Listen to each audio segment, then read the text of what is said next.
Je voudrais essayer de sortir quelques idées de ce qui a été dit aujourd'hui, très brièvement. D'abord, la première chose qui me semble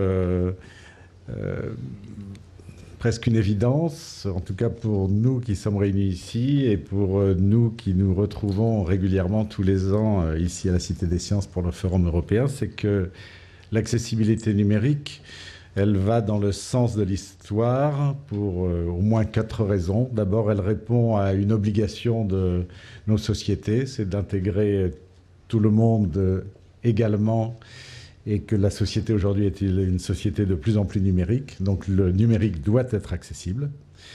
C'est une obligation non seulement légale, mais d'abord éthique. La deuxième raison, c'est que l'accessibilité numérique, on l'a dit plusieurs fois aujourd'hui, elle profite à tous, bien au-delà des personnes handicapées à qui les normes, par exemple, sont destinées. La troisième raison, c'est qu'elle va dans le sens d'une rationalisation des processus de production. On l'a vu, donc quelque part, c'est au bénéfice aussi de l'industrie et de toutes les sociétés qui produisent des contenus. Pour toutes ces raisons, j'en avais annoncé 4, là j'en envoie plus que 3, mais elles sont largement suffisantes. L'accessibilité va dans le sens de l'histoire.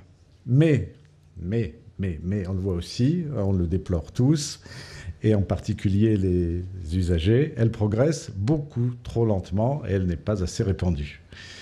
Alors qui faut-il incriminer? Je dirais aujourd'hui pas les concepts.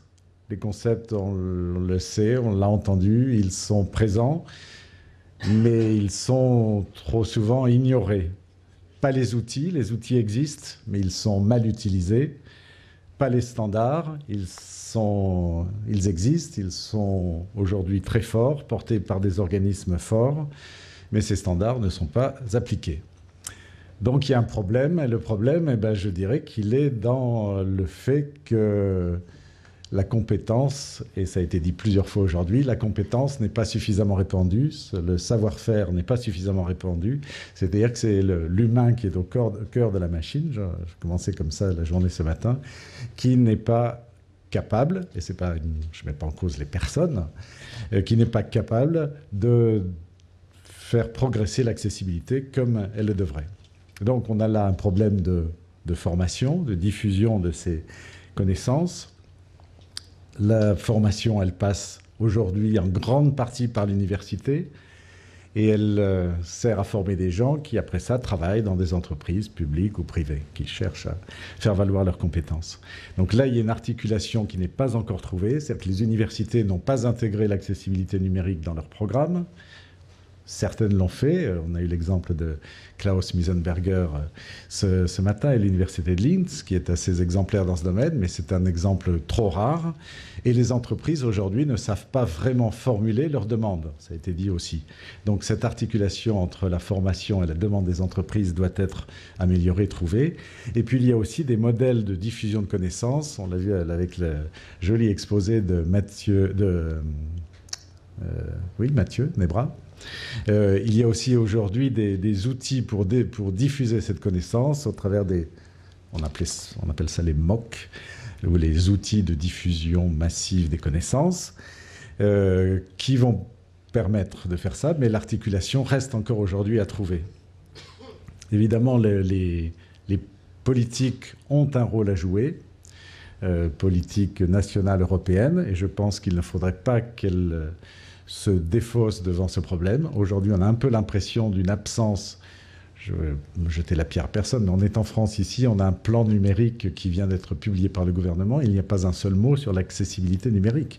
On parle de haut débit, on parle d'un tas de choses, mais on a l'impression que les personnes qui vont utiliser les systèmes sont un peu ignorées. Et puis, la chose qui peut être le moteur et le facteur de progrès, bien évidemment, c'est la motivation des individus, parce que derrière tout ça, il y a nous, il y a vous, il y a un tas d'autres gens qui, je pense, ont très envie de promouvoir des technologies beaucoup plus accessibles. La motivation individuelle, elle existe et elle peut être soutenue par un certain nombre de choses. Ça a été dit, hein, je reprends les points qui ont été mentionnés aujourd'hui. Une des motivations, c'est de comprendre à quoi ce que l'on fait va servir, où est-ce que l'on va, et en particulier savoir que l'on va rendre des choses accessibles à plus de gens ou à des gens qui n'y avaient pas accès jusqu'ici, c'est un facteur de motivation très important.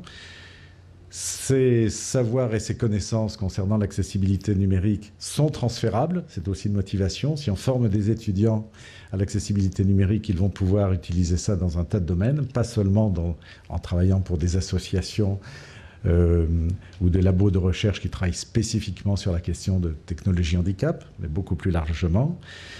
La motivation, elle est motivée par une reconnaissance. La question de la certification de cette compétence est essentielle. Elle a été mentionnée à plusieurs reprises aujourd'hui par Denis, par David et par d'autres dans la journée.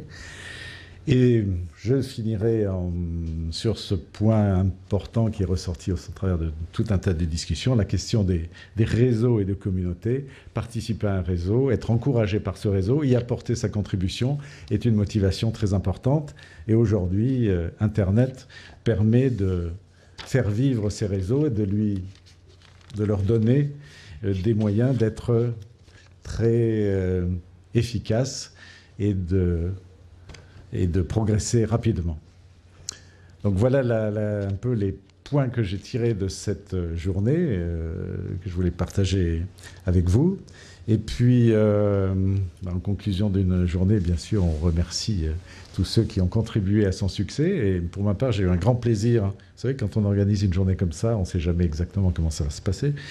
J'ai eu un grand plaisir à y participer avec vous. J'ai eu un grand plaisir à entendre tous les intervenants. Donc, je voulais vraiment remercier tous les intervenants. Une grande diversité d'interventions, de points de vue, grande richesse.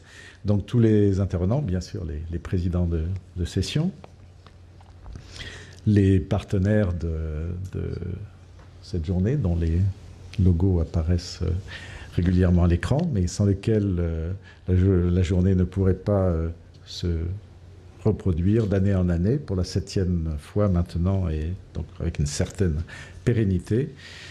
Évidemment, remercier la Cité des Sciences, qui est un des établissements de Universcience pour son accueil, les équipes qui nous aident à organiser toutes ces journées sur le plan technique, sur le plan de l'accueil, les équipes de traduction, toute l'équipe des jeunes gens là qui sont là et qui boivent mes paroles parce qu'ils savent que c'est le moment où je vais les remercier et c'est surtout le moment où ils vont pouvoir être libérés.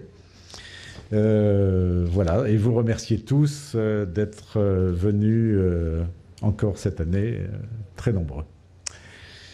Je voulais encore faire juste une annonce pour dire aussi un peu à quoi sert.